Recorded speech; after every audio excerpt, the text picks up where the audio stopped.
Hi, అందరికీ నమస్కారం.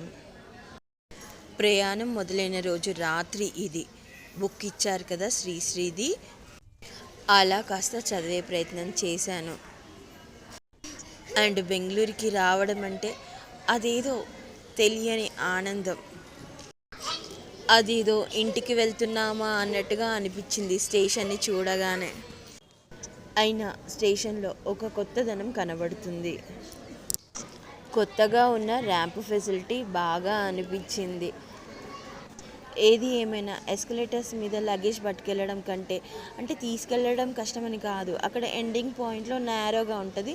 అందరి లగేజ్లు సడన్గా పెద్దగా ఉంటాయి. పుల్ చేసుకోవడం ఏదో డిఫికల్టీనే అనిపిస్తుంది. దాని మీద పోలిస్తే ఇది ఎంత హాయిగా ఉంటుంది. అలా స్టేషన్లోంచి బయటికి రాగానే ఇలా పెద్ద పెద్ద చెట్లు చూస్తే ముచ్చటేస్తుంది. రావి చెట్లు, మామిడికాయ చెట్లు, ఇంకా చాలా ఉన్నాయి. కానీ నా దృష్టి అంతా వీటి మీద పడింది. అంటే బెంగళూరుకి రాగానే ఫస్ట్ మనకి బాగా దర్శనమిచ్చేవి ఇలా పెద్ద పెద్ద చెట్లు ఎక్కడ చూసినా ఉంటాయి. ఇప్పటి వరకు నేను స్టే చేసిన ప్లేసెస్ ఆర్ విజిట్ చేసిన ప్లేసెస్తో పోల్చుకుంటే ఇక్కడ ఎక్కువగా ఉంటాయని చెప్పొచ్చు. ప్రతి ప్లేస్లో పెద్ద పెద్ద చెట్లు కనిపించిన అక్కడోటో, లేదంటే ఇక్కడ చాలా దగ్గరగా ఉంటాయి. సడన్గా ఎక్కడ చూసినా కాస్త షేడీగా అనిపిస్తుంది. దారిలో వెళ్తుంటే జేపీ మార్గన్ కంపెనీ వాళ్ళది 10K రన్ ఉంది. పొద్దున్నే అలా గ్రూపులుగా చాలామందిని చూస్తే ఎనర్జెటిక్గా అనిపించింది. కొన్ని ఈవెంట్స్ చూసినప్పుడు అందులో మనం పార్టిసిపేట్ చేస్తే బాగుంటుంది అని అనిపిస్తుంది కదా. అందులో ఇది ఒకటి. నాకు చూద్దాం మనకెప్పుడు కుదురుతుందో అని ఒక్కసారి మనసులో అనుకున్నాను.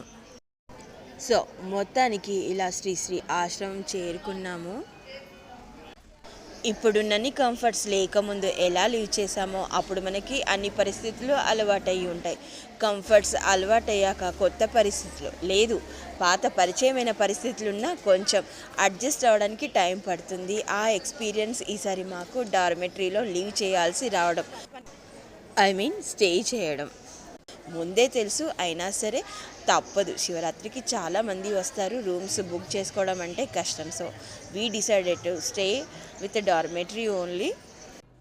ఇక్కడ ఈ ప్లేస్లో సాయంత్రం శివరాత్రి ఎక్స్పీరియన్స్ కోసం, ఈవెంట్ కోసం అరేంజ్మెంట్స్ జరుగుతున్నాయి. అలా చేసేది ఏమీ లేక కాసేపు అక్కడ టైం స్పెండ్ చేసాము. మేమైతే అంత దగ్గరగా కూర్చోలేము. మా ఎంట్రీస్ బ్యాక్ సైడే ఉంటాయి.